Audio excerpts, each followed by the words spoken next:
Hello comrades, it's the Finnish Bolshevik. In this episode I'm going to mainly talk about the first Soviet 5-year plan and the massive amount of construction during that period and the resulting campaign against aesthetic nihilism. I already talked about the horrific living conditions of the population left by the Tsarist regime in episode 1, and I will not repeat what I said in that episode, but I will still give some facts and numbers.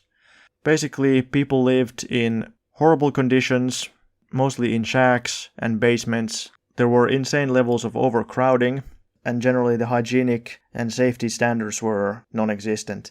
Quote, during the period 1869 to 1900, the number of people in St. Petersburg almost doubled, while the number of houses built during the same time only grew by 20%, unquote. And, quote, according to the 1912 census, in Moscow, the number of people who rented a bed in a room shared with other people constituted about 350,000, and the number of those living in underground and half-underground basements around 125,000. About 27,000 apartments were grossly overpopulated and housed about 400,000 people, the average 15 people per apartment. Thus, in 1912, about 800,000 Muscovites, 70% of the city's population, were experiencing highly unsatisfactory living conditions. So those were the kinds of conditions that people lived in under capitalism. James Bader writes, quote, few countries in the early 1900s were beset by urban problems as serious as those in Tsarist Russia, unquote. Quote, piped water, for instance, was only of real benefit when free from contagion. In many Russian cities, it was often unsafe to consume municipal water untreated, unquote. Quote, acute overcrowding and inadequate sanitary measures ensured that maintaining satisfactory standards in public health remained one of the most urgent tasks facing municipal authorities throughout the late imperial era. While deaths declined in per capita terms over the long run, regular outbreaks of epidemic disease continued to be part of city life, the dimensions of their impact being clearly revealed by periodic sharp increases in the death rate. Again, to use the situation in Moscow and St. Petersburg as examples, although the death rates sometimes dropped to the low 20 per 1,000 range, especially severe epidemics such as that of 1907-9 pushed them up to 28 or 29 per 1,000 level. Muscovites endured 32 outbreaks of smallpox, typhus, and cholera in the period from 1883 to 1917. The record in St. Petersburg was certainly no better. Indeed, even more people succumbed annually to infectious disease of one sort or another than in Moscow. During the epidemic-ridden years 1907 to 1909, more than one-third of all deaths in the capital were caused by infectious disease, and in 1908 a staggering 50%. Unquote. Quote, the Soviet government inherited cities beset by problems of the most serious kind, unquote. Soviet writer Tsapенко writes that, quote, in pre-revolutionary Donbass, as evidenced by the data of the records of 1909 to 1910, over 40% of housing was primitive dugouts and sheds. Dugouts are basically holes in the ground. According to the 1912 census in Moscow, about 70% of the population lived in closets, attics, and basements, and other premises unsuitable for habitation. His numbers agree with the other sources I've given. The living conditions weren't bad only in European Russia, and not only in the biggest cities of the empire, but they were equally bad in Eurasia too. Christina Crawford writes, quote, living conditions for Baku's oil workers were notoriously appalling. Pre-revolutionary photographs show warrens of ramshackle, low-rise residential buildings with forests of derricks in the distance. So basically just shacks and shanties as far as the eye can see. They were living like people live in South African slums or the worst barrios in Brazil or something. The Soviet government obviously did its best, but immediately after the revolution they didn't have many resources. For example, in Baku in the early 1920s, the Soviet administration constructed thousands of temporary homes for workers to solve the catastrophic situation left by Tsarism. Quote, dilapidated housing was brought to order, and abandoned boiler rooms, barns, workshops, and other premises were rebuilt and equipped as living quarters.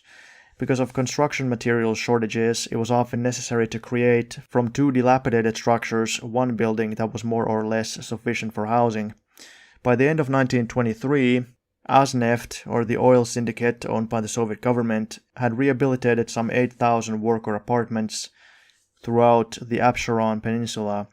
These units were considered temporary residential stock, unquote. The conditions left by Tsarism were completely disastrous. Quote, in many barracks, beds occupied every corner and workers would use them in succession, depending on when they were on duty or on watch. The conditions of some of this housing was so poor that residents were constantly fearful of collapse, comparable to how people lived during the Industrial Revolution. When reconstructing Baku in the late 1920s, the design team had to demolish almost 1,000 buildings, if they can even be called buildings, in order to create a rational city layout and proper streets. Nearly 80% of the so-called buildings were on tiny plots, which according to the planner Ivanovsky, quote, fits one room, and in that room sometimes there is one apartment, sometimes a few. These are unbelievably poor structures in terms of quality and sanitary conditions, unquote. So although the Soviets started from these extremely poor conditions, they still, right from the beginning, did the best that they could with the available resources. And James Bader writes that, quote, if by social justice in housing we mean the equitable allocation of available living space, it may be fairly said that the situation in the Soviet Union was far better than in most countries, unquote. There was practically no urban planning in the Tsarist Russian Empire because private land ownership and technological backwardness had prevented it. For example, German engineer Nikolaus von der Non had developed a city plan for the oil center of Baku in the late 1890s, but the plan, quote, was realized in ink alone, in other words, only on paper. Private landowners consistently flouted regulating aspects of the plan, and successful commercial enterprises disregarded large-scale civic recommendations with tacit approval of the city government, unquote. In other words, even though somebody finally developed a plan only in the late 1890s, the capitalists simply didn't follow the plan, and nothing could be done. Quote, under capitalism, architects typically concern themselves with the design of singular buildings that are isolated conceptually from their surrounding context due to property regimes that insist on the legal and spatial limits of private parcels. Shared property ownership under socialism, on the other hand, permits architects to consider social and spatial forms as codependent in what later Soviet architectural theorists referred to as unified space, unquote. In other words, when land was finally nationalized because of the October Revolution, scientific planning and actually city planning in general became possible for the first time. During the early years of the Soviet government, existing houses were shared and redistributed so that homeless people could have houses. Some new construction took place, but during the first five-year plan of 1928 to 32, massive reconstruction of new housing began, and practically the whole Soviet living environment was changed. The old shacks were to be replaced by modern and comfortable buildings. And about this, Crawford writes that, quote, planning practitioners in the Soviet Union held fiercely to a tangible goal of improving lives, unquote. Socialism makes rational town planning possible for the first time in human history. As Anatole Kopp states, quote, city planners and architects, whatever their nationality, are now aware that it is primarily private ownership of the land that makes it difficult, if not impossible, to implement a rational planning and development policy, unquote. Ernst May, a German architect working in the USSR, said, quote, the big difference between the new socialist construction and the old town planning lies in the fact that now towns can be systematically planned from the beginning. Care and welfare can be organized systematically. If we know what we want, we can build it and put it where we want it. Nothing has to depend on unforeseeable private whims, unquote. During the first five-year plan, tremendous construction began all over the Soviet Union. Homelessness was completely eliminated, and many public services were created to lessen the burden of household chores. Quote, the main bases of city planning are laid down in decisions of party congresses. The party plenum of June 1931 adopted these housing resolutions. Housing is used in capitalist lands as a means of exploiting the workers through rent, etc. Pre-war Russian cities were far behind even the capitalist countries of Europe. Then they were destroyed by war. There were no repairs at all after 1913. Yaroslav, Kiev, Odessa, Dnipropetrovsk, Rostov, the towns of the Volga, the Urals, and Siberia were largely ruined. The plenum considered in detail plans for municipal expansion made by the Moscow Party Committee and the Moscow City Soviet and gave specific directions. Moscow city planning organizations, together with the Gosplan, State Planning Commission, and the Commissariat of Finance, are to work out a 3-year plan of house building in Moscow for not less than 500,000 people. The Supreme Economic Council is to supply sufficient building materials for the 80 million ruble program of house building in Moscow for 1931. In this building, we must consider the new standards of living. We must have 15 new communal laundries in connection with large apartment houses, 2 mechanized laundries for hospitals, and kindergartens and nurseries sufficient for all workers' children, all to be built within 2 years. The Moscow cooperatives are to increase the number of stores and warehouses on the outskirts of the city in the workers' sections. The 5 bread factories in Moscow are insufficient. By the end of 1932, bread making should be entirely mechanized in Moscow. There are to be also more restaurants, tea rooms, and communal dining rooms." Unquote. During the first 5-year plans, quote, "much attention was paid to the organization of the production process, mechanization of labor, good lighting and ventilation of workshops, creation of comfortable canteens, clinics, medical rooms, dispensaries, landscaping of factory areas, organization of recreation areas, construction of sports facilities, etc. All this was new and significant, sharply distinguishing the newly created factories from the old enterprises of Tsarist Russia and capitalist countries." Unquote. Massive new industrial plants and approximately 40 entirely new cities were constructed. Tremendous amounts of new cheap housing was required. However, it soon became evident that the people did not only need modern and comfortable housing, but also beautiful housing. Once the worst problems left by Tsarism in housing were solved, aesthetic issues started emerging to the broader discussion. The socialist realist method had not been developed during the first 5-year plan, but only during the second 5-year plan. The architecture scene during the first 5-year plan was still dominated by constructivists, rationalists, foreign architects hired to work in the USSR, and also by the Vopraists, the so-called proletarian architects. The houses built by them were not considered beautiful enough by the regular people. Constructivists received some praise for their technological achievements, and for the fact that at least they had built several large new apartment buildings and homes where people could live. Constructivism was still criticized for its denial of art and its aesthetic nihilism, i.e. the fact that it basically claimed that beauty is not a thing and that art doesn't need to be beautiful, or that art itself is not actually important, that architecture actually doesn't need to be art, that it's more like engineering. That's why it was called artistically nihilist. But anyway, although constructivism was criticized for its artistic nihilism, the functionalist box houses built by the foreign architects and also by the Vopraists were not much different. Bazdirev writes, quote, "The first 5-year plan, 1928 to 32, saw wholly new branches of industry appearing in the USSR from scratch. Correspondingly, the task of construction of cities around new facilities appears. Frankfurt architect Ernst May was invited to the USSR to do design. His group had attracted the attention of Soviet officials because of its experience in the construction of the so-called workers' homes in Germany. However, the fact that the architect had to deal with orders from the big business trying to avoid a revolutionary proletarian uprising was overlooked. The solution of the so-called housing question on the part of big business was fully pragmatic. Functionalism, the style practiced by E. May's group, used maximum standardization as a means of cutting costs. City blocks were made of multiply repeating orchestra of box-style buildings deprived of any individual characteristics. The so-called string construction was also applied when the sides of the buildings faced the street.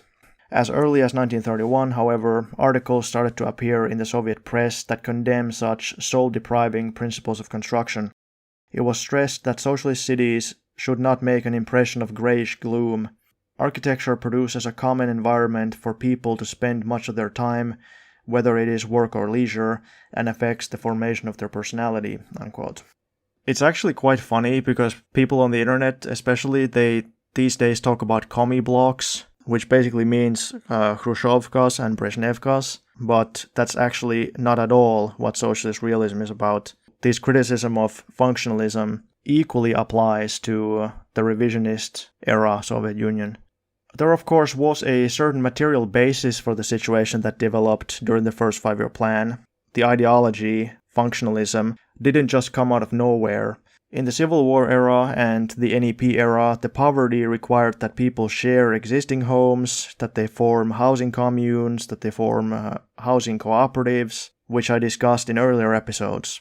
During those years, some people created fanciful theories that that's actually the ideal way to live and it's the best way to live, but in reality, it didn't develop because it was the ideal way in the abstract, it developed because of material necessity.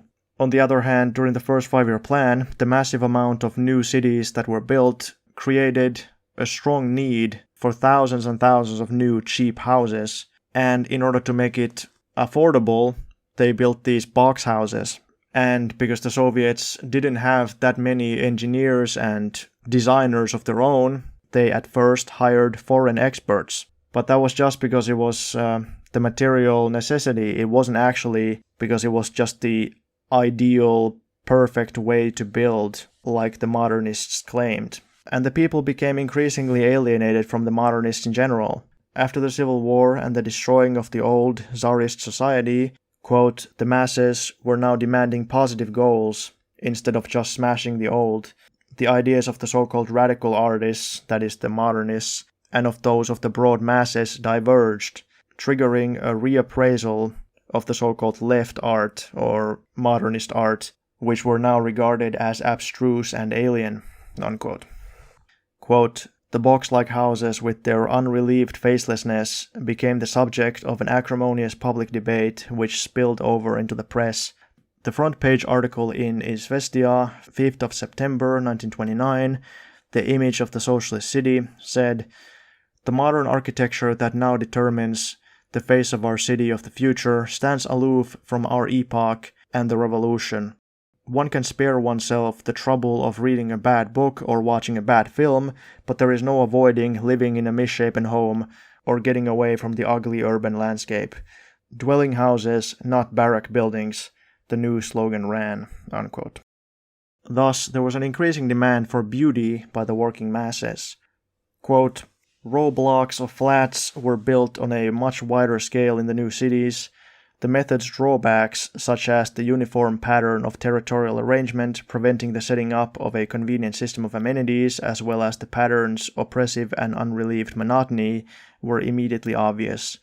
In view of active worker protests against the spreading of row housing blocks, the post-1932 designs using the method were revised, unquote. Foreign Bauhaus architect Ernst May had been hired, quote, to design the Magnitogorsk Metallurgical Center in the Urals 1930-1933. May approached the task relying on principles he had tried out in Germany. He set out to design a relatively compact, coherent entity with uniform patterns of standard slab-like dwellings arranged along a north-south axis. May, however, made a fundamental error of judgment in choosing the site for the residential area. He chose the lee side of the slopes facing the huge iron and steel works and failed to provide a sufficiently wide green zone. The industrial area cut off the residential area from the picturesque bank of the river Ural. Based on simple geometric regularities, the housing area's spatial arrangement was rigid and mechanistic, and the urban environment was drab and pedestrian. The designers failed to take into account the variegated, picturesque relief or the prevailing wind directions. By 1934, the need had already arisen for another layout that would drastically change the direction in which the city's development was heading. For this purpose, use was made by the architect Boris Donchich of the territory on the right bank of the Ural River, not exposed to industrial pollution, unquote. And according to Soviet architect Kolli, quote, the name of Ernst May is associated with the largest mistake that occurred with the selection of a site for the construction of the first stage of Magnitogorsk, a mistake that fortunately was later corrected by the government of the USSR, unquote. Mai's functionalist buildings were also criticized by the population. The housing was redesigned to be more beautiful and relocated to be safe from pollution. Mai's views, though he was a Marxist, were quite erroneous and bourgeois. They were aesthetically nihilist. His comrade in arms, Meyer, explains what this means. Quote, "The artistic mission of proletarian architecture is to produce certain architectural solutions which lend themselves to the most varied manifestations of proletarian art. The building itself is not a work of art. Its size is determined by the dimensions and functions of its program. The socialist building is neither beautiful nor ugly. It is perfect or imperfect, right or wrong. The result of a process of organization does not stand or fall by any aesthetic assessment," unquote. That's a pretty precise definition of aesthetic nihilism, complete denial that aesthetics has any value, and also of functionalism. He says that the building is determined only by its functions, which of course is a bit contradictory because who's to say that beauty does not serve any useful function? A Soviet History of Architecture writes, quote, "In 1928, the radical democratic wing of the rationalists gained the upper hand in the Bauhaus. Hans Meyer, the new leader, developed a program whose anti-aesthetic character was close to the theories of the Soviet constructivists A. Gantz, M. Ginsburg. However, in the positive part of the program, Meyer did not go beyond a general affirmation of the social significance of architecture and orthodox utilitarianism. The focus on the ascetic bareness of extremely economical structures implicitly included the negation of unique construction for the few in favor of construction that satisfies the needs of the masses. It was understood, however, that the latter should limit its tasks to satisfying the meager minimum of biological needs," unquote. Quote, "The ruling classes did not suppress rationalism, in this case meaning things like Bauhaus, in architecture, but like many other so-called rebellious ideas, the bourgeoisie gradually adapted it to their needs, gradually emasculating its content and depriving it of shades of rebellion and social progressiveness. Rationalistic architecture began to serve as a material statement of bourgeois practicality, its apology. It has become the obligatory statement of the so-called business person, the setting for the secret rituals of big business," unquote. Indeed, if you look at a lot of the HQs of big businesses, they're always just a tall skyscraper. They don't take the context of the city into account in any other way besides just trying to dominate it. They just want to have the tallest building that overshadows all the other buildings, and it looks dumb. And in general, they are just these functionalist boxes, although instead of being a square, it's like a tall tower. It's just a symbol of quote-unquote capitalist practicality, but also a symbol of power, just trying to build the tallest business tower. It's not suitable for socialist architecture. A similar situation arose in the city of Stalingrad, which also was to be built by functionalists, both foreign and domestic. However, when Stalingrad was rebuilt after the Great Patriotic War, the homes were relocated and surrounded by protective green zones. Hans Blumenfeld writes, quote, "In the new plan, the waterfront is cleared of railroads, warehouses, and industries. The whole city will be surrounded on the land side by a forest belt, and the green of the parks will be supplemented by shade trees in the streets," unquote. Quote, "Avant-garde theorists might have foreseen this, for distaste for their iconoclastic design predated Stalin's rise to power at the end of the 1920s. Vladimir Ilyich Lenin had voiced his affinity for realist, non-modernist art as early as 1922, and the Commissar of Enlightenment Anatoly V. Lunacharsky rejected constructivist design already in 1926. Even Nikolai G. Chernyshevsky, the iconoclastic hero of many party members, had demonstrated a strong preference for monumental design. Perhaps more importantly, workers voiced a powerful dislike for constructivist avant-garde design. When given an opportunity to vote for their preferred architectural style, workers opted for classical, monumental buildings, not the latest and newest in avant-garde art. By the way, this is also true for today. Even people in 2025 in capitalist countries also consistently in opinion polls say the same. Anyway, Dehaan continues, modernist-style housing combines held little appeal beyond the small circle of engineers and architects who first conceived them, and even these individuals declined to reside in them, unquote. Quote, attempt to broadcast architectural achievements to the urban public were hardly novel. In 1934, the party faction of the Union of Soviet Architects pressed its members to teach the virtues of Soviet design to the common people. Moscow's architectural community had already begun to place comment books on display with its plans and sketches as a way to encourage popular feedback. In 1934, the Gorky City Council held an open forum on the city plan in the factory district of Kanavino in order that officials might discuss the city's development with factory workers. Local architects often placed their drawings and sketches in downtown shop windows, unquote. Quote, the campaign made citizen feedback a genuine principle of design long before public consultation became standard practice in the West. In the city of Gorky in the 1930s, planners repeatedly welcomed public commentary, assuring the public that its advice was heard and valued, making a direct impact on the plan. Sustaining this image, in 1938, chief city architect A.G. Chorogov, who was responsible for reviewing and implementing Lengi Prokhor work, publicly solicited letters and comments from everyday residents, stressing that these would be valued by the city planning department. Similarly, in drafting plans for a Pioneer Palace, a clubhouse for children ages 9 to 14, the architect in charge opted to invite the building's future consumers, the city's children, to express their wishes. The published responses were then printed, unquote. In the next episode, I'll talk about how socialist realism emerged and was finally implemented in the second five-year plan in the form of the reconstruction of Moscow, the Palace of Soviets, and the Moscow Metro.